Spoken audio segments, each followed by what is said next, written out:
दोस्तों आज के इस वीडियो में आपका स्वागत है। आज का वीडियो आप सभी के लिए बहुत ही खास होने वाला है, क्योंकि आज के इस वीडियो में आपको बीए फर्स्ट ईयर के फर्स्ट सेमेस्टर में आपका जो सब्जेक्ट है हिस्ट्री यानी कि इतिहास, उसके अंदर एग्जाम में कौन कौन से क्वेश्चन आने वाले हैं, इस वीडियो के अंदर मैं आपको एग्जाम में आने वाले क्वेश्चन के बारे में बताऊँगा। सो आप इस वीडियो को ध्यान से देखिएगा ताकि एग्जाम में आने वाले क्वेश्चन के बारे में आपको पता चल सके।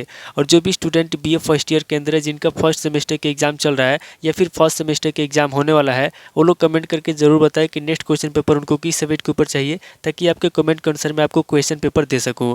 तो ये बिना किसी देरी के हम लोग शुरू करते हैं और हिस्ट्री के अंदर एग्जाम में जो भी क्वेश्चन आने वाले हैं उन आने वाले क्वेश्चन के बारे में स्टेप बाय स्टेप जानते हैं। तो यहाँ पे सबसे पहले हम लोग लघु उत्तरीय प्रश्नों के बारे में जानेंगे।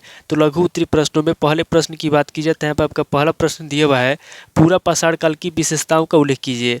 पहला क्वेश्चन कह रहा है जो पूरा पाषाण काल है, यहाँ पे आपको पूरा पाषाण काल की विशेषताओं का उल्लेख करना है। अब पहले क्वेश्चन की बात की जाए तो यहाँ पर आपका दूसरा क्वेश्चन दिया हुआ है, प्राचीन भारतीय इतिहास के स्रोत के रूप में स्मारकों का महत्व स्पष्ट कीजिए।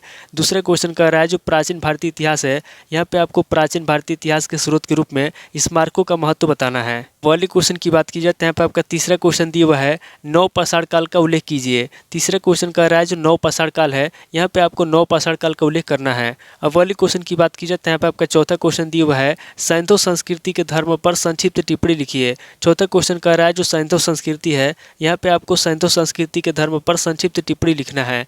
अब पहले क्वेश्चन की बात की जाए तो यहाँ पे आपका पांचवा क्वेश्चन दिया हुआ है, हड़प्पा सभ्यता के विनाश के मुख्य कारण क्या थे। पांचवा क्वेश्चन कह रहा है जो हड़प्पा सभ्यता है, यहाँ पे आपको बताना है कि हड़प्पा सभ्यता के विनाश के मुख्य कारण क्या थे। अब पहले क्वेश्चन की बात की जाए तो यहाँ पे आपका छठा क्वेश्चन दिया हुआ है, आर्यों के मूल निवास स्थान के संदर्भ में भारतीय मत की विवेचना कीजिए। छठा क्वेश्चन कह रहा है जो आर्य है, यहाँ पे आपको बताना है कि आर्यों के मूल निवास स्थान के संदर्भ में भारतीय मत की क्या विवेचना है। अब पहले क्वेश्चन की बात की जाए तो यहाँ पे आपका सातवां क्वेश्चन दिया हुआ है, अजात शत्रु की उपलब्धियों का वर्णन कीजिए। सातवां क्वेश्चन कह रहा है जो अजात शत्रु है, यहाँ पे आपको अजात शत्रु की उपलब्धियों के बारे में बताना है।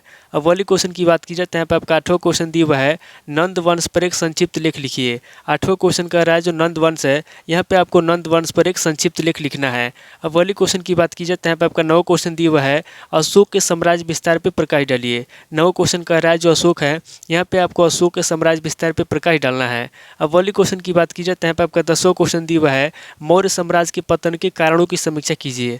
10वां क्वेश्चन कह रहा है जो मौर्य साम्राज्य है, यहाँ पे आपको बताना है कि मौर्य साम्राज्य के पतन कैसे हुआ, पतन के कौन कौन से कारण हैं और उनका। पहले क्वेश्चन की बात की जाए तो यहाँ पे आपका 11वां क्वेश्चन दिया हुआ है, समुद्रगुप्त का मूल्यांकन महान कला और विद्या प्रेमी के रूप में कीजिए। 11वां क्वेश्चन कह रहा है जो समुद्रगुप्त है, यहाँ पे आपको सबसे पहले समुद्रगुप्त का मूल्यांकन करना है, उसके बाद आगे आपको महान कला और विद्या प्रेमी के रूप में जो है उसका मूल्यांकन करना है और उसके बारे में आपको बताना है। अब पहले क्वेश्चन की बात की जाए तो यहाँ पे आपका 12वां क्वेश्चन दिया हुआ है, गुप्तों के पतन के धार्मिक कारणों का उल्लेख कीजिए। 12वां क्वेश्चन कह रहा है जो गुप्त है उसका पतन कैसे हुआ, यहाँ पे आपको गुप्तों के पतन के धार्मिक कारण के बारे में बताना है कि धार्मिक कारण कौन कौन से हैं जिसकी वजह से गुप्तों का पतन हुआ।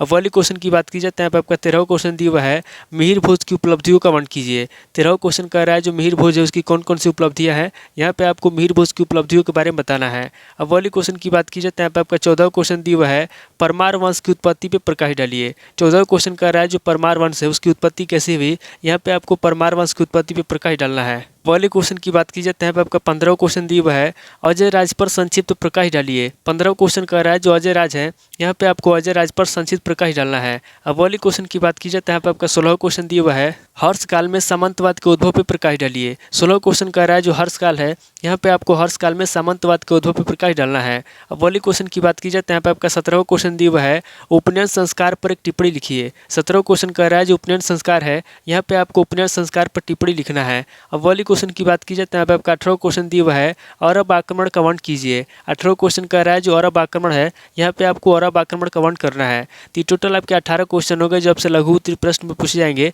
अब आगे हम लोग दीर्घ उत्तरीय प्रश्नों के बारे में जानेंगे। तो यहाँ पे दीर्घ उत्तरीय प्रश्न में पहले प्रश्न की बात की जाए तो यहाँ पे आपका पहला प्रश्न दिया हुआ है, प्राचीन भारतीय ऐतिहासिक स्रोतों पर प्रकाश डालिए। पहला क्वेश्चन कह रहा है जो प्राचीन भारतीय ऐतिहासिक स्रोत है, यहाँ पे आपको प्राचीन भारतीय ऐतिहासिक स्रोतों पर प्रकाश डालना है। अब पहले क्वेश्चन की बात की जाए तो यहाँ पे आपका दूसरा क्वेश्चन दिया हुआ है, मोहनजोदड़ो की नगर नियोजन योजना का वर्णन कीजिए। दूसरा क्वेश्चन कह रहा है जो मोहनजोदड़ो की नगर नियोजन योजना है, यहाँ पे आपको मोहनजोदड़ो की नगर नियोजन योजना के बारे में बताना है। अब वाली क्वेश्चन की बात की जाए तो यहाँ पे आपका तीसरा क्वेश्चन दिया हुआ है अशोक के धाम की अवधारणा की विवेचना कीजिए। तीसरा क्वेश्चन कर रहा है जो अशोक का धाम है, यहाँ पे आपको अशोक के धाम की अवधारणा के बारे में बताना है। अब वाले क्वेश्चन की बात की जाए तो यहाँ पे आपका चौथा क्वेश्चन दिया हुआ है गुप्त कौन थे, चंद्रगुप्त प्रथम तक उनका इतिहास निरूपित कीजिए। चौथा क्वेश्चन कर रहा है कि गुप्त कौन थे, यहाँ पे आपको सबसे पहले गुप्तों के बारे में बताना है, उसके बाद आगे आपको चंद्रगुप्त प्रथम तक उनका इतिहास बताना है।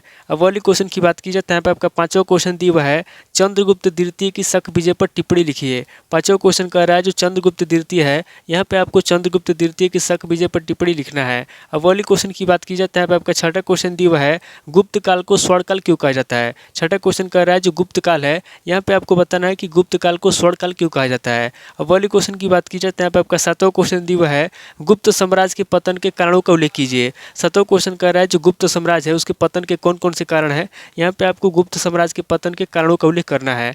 अब वाली क्वेश्चन की बात की जाए तो यहाँ पे आपका आठवां क्वेश्चन दिया हुआ है हर्ष के सैन्य अभियानों का उल्लेख कीजिए। आठवां क्वेश्चन कह रहा है जो हर्ष है, यहाँ पे आपको हर्ष के सैन्य अभियानों का उल्लेख करना है। अब वाली क्वेश्चन की बात की जाए तो यहाँ पे आपका नौ क्वेश्चन दिया हुआ है मिहिर भोज की उपलब्धियों पर प्रकाश डालिए। नौ क्वेश्चन कह रहा है जो मिहिर भोज है उसकी कौन कौन सी उपलब्धियां हैं, यहाँ पे आपको मिहिर भोज की उपलब्धियों पर प्रकाश डालना है।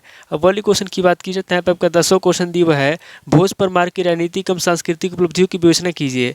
10वां क्वेश्चन कह रहा है जो भोज परमार है, यहाँ पे आपको भोज परमार की राजनीतिक एवं सांस्कृतिक उपलब्धियों के बारे में बताना है।